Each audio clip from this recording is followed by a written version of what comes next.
Howdy, my name is Mackenzie Franklin from SideGame LLC here in Colorado Springs, Colorado. Today we're going to take a look at my top 10 I need to get a copy of that games. Now, what do I mean by this? Well, normally when you are engrossed in this board gaming hobby, you're going to do a lot of research on games. You're going to be looking at things, reviews, all sorts of stuff to get information on the games that you think that you want to play, you want to get, you want to learn, all this stuff. Things that you think will be a great experience. Now, sometimes, though, you might play a game that somebody else has, and as soon as you play the game, you realize, oh man, I have to get this one. And that's what this list is. Those games that you play and you think to yourself, I have to get a copy of this. Now, this list is going to be in chronological order, more so than it is going to be in my favorite of these games. But we're going to go from the game that I experienced it with the first time as my number 10, and then go to the most recent, my number 1. So this list these are all great games that left a huge, great first impression on me, and a lot of them are going to be in my top 100 games of all time. So I love these games, fantastic, I'd recommend any one of them. Before we start though, I do want to talk about 2 specific games that kind of fall into this category, but not really. These are games that I didn't go and buy out right away because somebody had a copy of them and I wasn't that much into games at this time, but they are still good games that I'm sure many of you have played. So the first game I want to talk about is Settlers of Catan.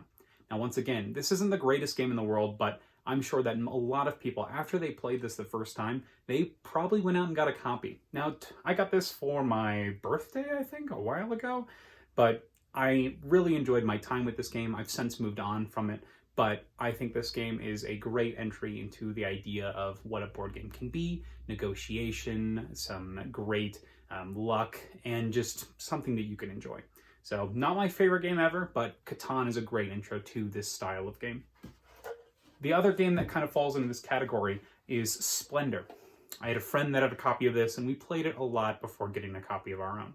So we didn't really feel the need to own it. But if I found something as smooth and as innovative as this game, I think that I would gravitate towards it right away. I think that Splendor does a great job at what it does. It's a very small engine building game, but it's one of the best at what it does. A lot of people reference things as Splendor killers, and I think that just speaks as a testament to how great this design is with its simple gameplay, but a lot of fun. So I really enjoy Splendor. That's my second honorable mention. Without further ado, let's get to the list. Now, before I moved to Colorado Springs, I used to live in Hawaii, and one game that I played there was a Viticulture. So in this game, we played a 6-player game, and the game took forever. But man, if I didn't enjoy every moment of that game. I always was excited for my turn. I loved the whole season system. We played with the expansion included, so there was just a lot. But I loved how the theme was integrated into the mechanics. So in Viticulture, you are making wine, and it's very present in the game itself. Throughout the year, you're going to be going from season to season, using your farmers in order to pluck the grapes, crush the grapes, turn the grapes into wine, and then use that wine to fulfill orders. I really enjoy the system in Viticulture, and my favorite thing about Viticulture are the special cards that you can get as you play. So some of the cards that you'll be getting are visitors, and these are people that are going to be coming to your area, your farm, and they're going to do something special. It could be a person that's kind of just looking over your cellar. It could be a person that's training new people. I really like this mechanic of getting cards because you can't play them right away. You actually have to spend an action to play the cards. And I think that's really cool. You have to decide whether playing the card is worth it, and it takes a little bit of extra time to use those spaces effectively. So I really like those situational cards and how powerful they can be, especially with some of the newer expansions, like the Visits from Rhine Valley. I like that they really turn the focus into winemaking. So that's my number 10, Viticulture. Lovely game. My number 9 is a very small game that when they brought it out at first, I was very, very apprehensive. This is Biblios. This is one of my favorite games. Biblios was brought out by a pair of brothers, and they brought it out, and it was a great time. I loved every moment of it. It's one of those games you want to jump into right again. As soon as you learn how the game works, you're enamored by it. I love the quick decisions. I love all of the moments of tense decisions that you have to make. It's wonderful. So in Biblios, you're going to be doing a two-part game. In the first part, you're going to be kind of drafting cards from the top of this deck one at a time. So you have to decide right away if you want a card or if you're willing to give it to the other players. So really interesting drafting there. And then in the second half, you'll be auctioning cards that are actually one of the piles you drafted cards into. So I really love the system of Biblios, how quick it is, and the tense decisions that are involved. My favorite thing about Biblios is that initial draft phase. We're going to be looking at the cards one at a time. I love that snap decision you have to make and how you have to weigh your options just like that without knowing all the information at the table. Wonderful game, Biblios. The next game on this list is For Sale. Another small game with actually two halves and an auction. Go figure. So very similar kind of themes as For Sale, as a Biblios, but drastically executed differently. So in this game, you're going to be playing realtors, buying houses, and then flipping them to try to make the most money. I love the drafting mechanism, not the drafting, the auctioning mechanism in this game. So in this game, you're going to be putting out money, and whenever you bid, you always bid for the highest house that's available. If you ever withdraw your bid, though, if you put any money in, you lose half. So bidding here means that you have a level of commitment to what is out on the table. I really like that tense decision, and I love how easy things go. It goes to your turn very quickly. You're going to be resolving cards and actions very quickly. I love the pace of this game, and it's another one that you can just play over and over again. This was a snap decision for me. I had to find it. Really funny, though, when I looked for it, For Sale was not in stock, so you couldn't... For Sale wasn't for sale. It was pretty funny. So luckily, I was able to get a copy of it, and I'm excited to try out the new expansion for it. So that's For Sale, my number 8. Number 7 is Castles of Burgundy. I remember playing this game at a outside area. This was still in Hawaii. So we were out in a garden, and wow, somebody brought this out, and they had all these cute little knit bags for all the pieces, and I couldn't believe what a great game this was, despite being such a dull box, dull package, dull tiles. The little bags they had spruced it up, but the gameplay was so good. Once again, it had those very nice turns. You could plan for what you were going to do, and playing tiles felt so good. In this game, you're going to be creating a kingdom. You'll have all these little castles on your board, and on your turn, you're either going to use your 2 dice to take tiles or play the tiles. All the tiles have a special ability, and once you start playing them, you'll see how these abilities connect to each other and how you can use them to score points. It's a very satisfying game. Drafting tiles and playing them at your own pace and kind of racing the other players to complete objectives is a lot of fun. Also, decisions between special powers and abilities are awesome. My favorite part of Castles of Burgundy is the central market. So during the game, you can spend silver that you'll collect from mines in order to take from this central black area in the middle of the table. I really like how that's a shared area that's kind of a bonus action. I like that you may be waiting for a specific tile to come out, and based on the player count, you're not sure which of those tiles will come out. And I think that's a lot of fun, that uncertainty and knowing when is the appropriate time to take specific tiles. I really like Castles of Burgundy. That's my number 7. My number 6 was played in a large group at a friendly local game store up in Hilo, Hawaii. This is about an hour from my house. But when we got there and we played this is Deception Murder in Hong Kong. You take the scene as a group of detectives trying to root out which one of you has committed a murder. You have one player that's going to be giving out information in order to point the investigators in the right direction. So I love this deduction game. It's my favorite in the social deduction genre.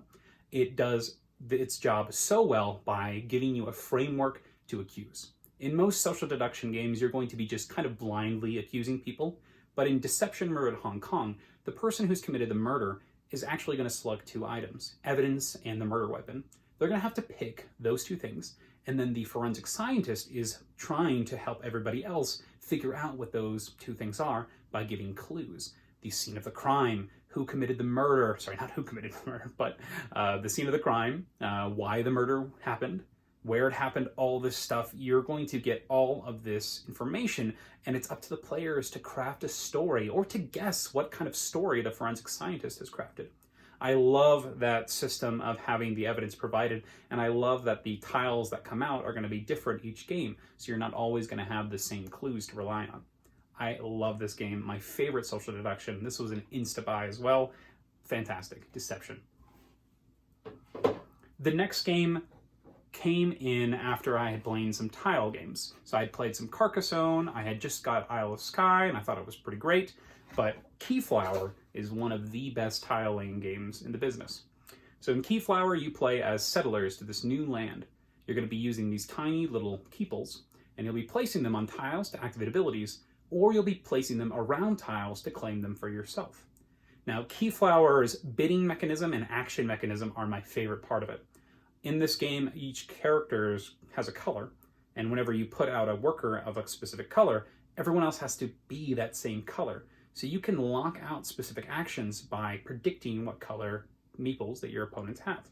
Super cool. I love that idea. The same thing works with the bidding. If I bid with a yellow meeple, everybody else has to bid with their yellow meeples. And I think that's perfect. I think it makes a lot of sense. And I think that it's just really pretty as well as you play. And the different colors are very straightforward. And I love just the overall theme of this. And the tile placement is wonderful.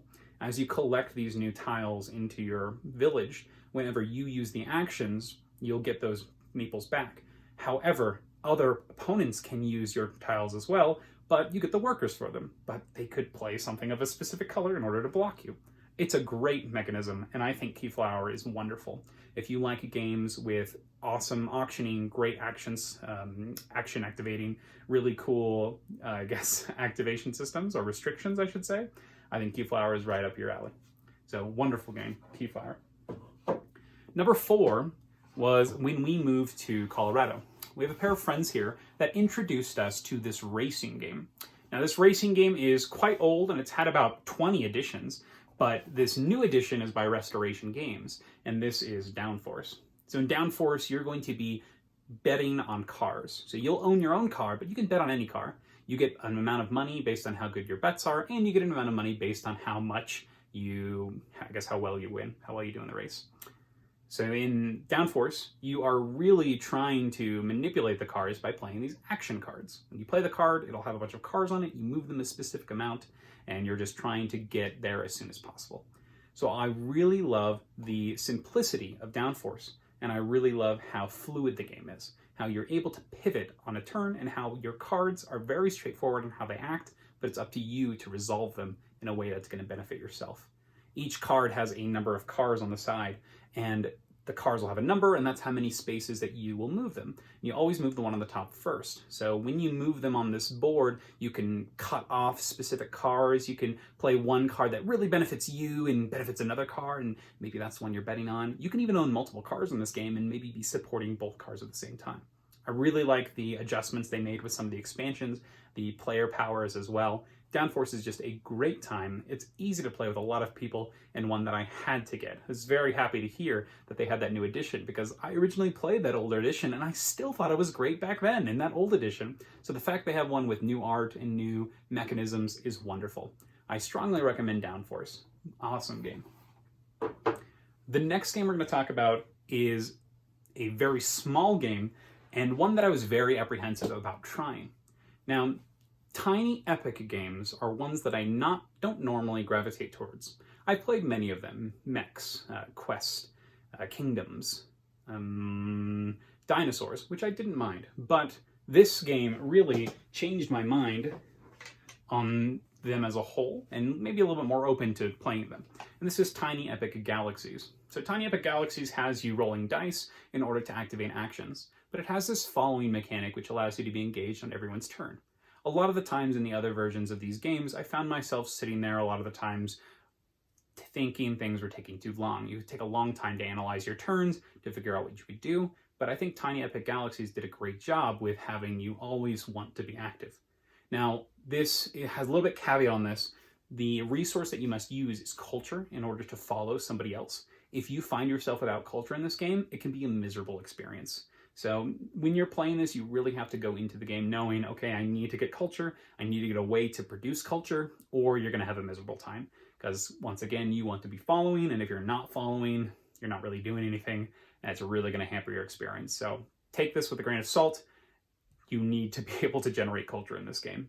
Some of the expansions have ways that you can steal culture from other players when it's not their turn, and if you do that early, it can really hamper the fun that somebody's having. So just be aware that can happen in this game. But the game itself, my favorite mechanism are the planets. So as you play, there'll be a line of planets, and you can explore these planets by sending out some of your rocket ships to them. When you go to the planet, you activate its special ability, and your spaceship's there so you can harvest its resource. Really great idea, and you can even colonize these planets, and that ability becomes part of your permanent settlement. And now one of the dice faces will allow you to activate that, and no one else can. And I think that's wonderful. So I think Tiny Epic Galaxies did a great job, and it really changed my mind about being open to these Tiny Epic games. So great job here, Tiny Epic Galaxies. My number two game, I don't actually have, because I could not buy it when I played it. I played this about 5-6 months ago. This is Stockpile. So Stockpile is a bidding auctioning game. And when you play this game, you're going to be having some insider knowledge on the way the stocks are going to move up and down. And that is awesome. You have a piece of information and you have to predict other people's information based on the actions they're taking. It has a great mechanic, and my favorite thing about it are these cards that you're going to be getting. So every round, there will be a bunch of stacks in a line. You'll have 2 cards that you're allowed to place where you would like in these stacks. You're going to be bidding on these stacks after you place the cards. You're going to put 1 card face up, 1 card face down, which is wonderful. I love that hidden information, that whole idea of I know something that other people don't, and the bidding on these spaces, you can really mess with people based on what they might anticipate that you've put in specific piles. I love Stockpile. I love the way it deals with money, and I think it's a great stock game. It's one of my favorites. Fantastic. Now, I don't have the copy of the game because I couldn't buy it, but I am getting a copy through the Reckoners, the expansion for that, through Navo Games backer kit, so the Kickstarter thing that they have running. So there will be a copy of it in the SideGame Library soon. The last game on this list is the most recent one, and that is Super Fantasy Brawl. Now, Super Fantasy Brawl breaks a lot of the rules that I have. Now, generally, I don't buy 2-player games for the library. They don't get played that much. They're not really something that's a good idea. However, Super Fantasy Brawl takes this idea of a 2-player game and allows you to run multiple 2-player games at the same time. It has tournament settings, and I think that's fantastic. Super Fantasy Brawl is also a wonderful skirmish game, and it's actually my favorite type of this skirmish style game. In Super Fantasy Brawl, you're going to take 3 champions, shuffle the decks of those champions together, and use them to take out your opponent's champions and complete objectives, which really adds a layer of thinking and fun to the game. In most Brawl games, you're going to be trying to just beat the crap out of the other person. It's all about moving and hitting the guy. In this game, it's about positioning. It's about setting yourself up in a strategic area so that you can make sure you're going to achieve an objective on your next turn. The way you score the objectives is on the next turn, so you have to make sure that by the end of your turn, you're going to have a great setup so where your opponent can't mess with you. And I think that's wonderful. My favorite part of Super Fantasy Brawl, though, is the action system. In this game, you'll have 3 cores that are active every turn, and when you play a card, it requires you to flip one of those cores. So you are limited in the actions you can do, but with these actions, the cards in your hand relate to a champion on the board. So you'll play a card, it's a specific color, but it activates a specific champion. So you get to do 3 things. You're a little limited based on the cards in your hand, but you can do cool things like where you're activating the same champion 3 times, where you are splitting out your actions to maneuver everyone appropriately. And you can even plan actions where you can put cards back on top of your deck so that during your next turn, you'll be able to make sure that you can do something with a specific champion or save a card that might be a good reaction. So Super Fantasy Brawl is actually my favorite game from 2020. It's one that I didn't play until later in the year, so end of December, so I wasn't able to put it on my list. But I was so impressed with this game. This is my only 10 from the year 2020, and I see myself playing this game as often as I can. So I really enjoy Super Fantasy Brawl. I love the idea that you can play a bunch at the same time. The game time is short. I could just gush about this game all day. Super Fantasy Brawl is absolutely wonderful, and it's my number 1, so my most recent. I gotta have this game, and I'm glad I do. So that's all of the I gotta have them games. If you have any suggestions for any games that you think that I should try, please let me know down in the comments below. What are your, I gotta have that games? What have you experienced? Which of these have caused you to think about it and go buy it immediately? I'd love to hear what you think. Thanks so much for watching. I hope some of you found this interesting or fun. Thanks so much. SideGame strong.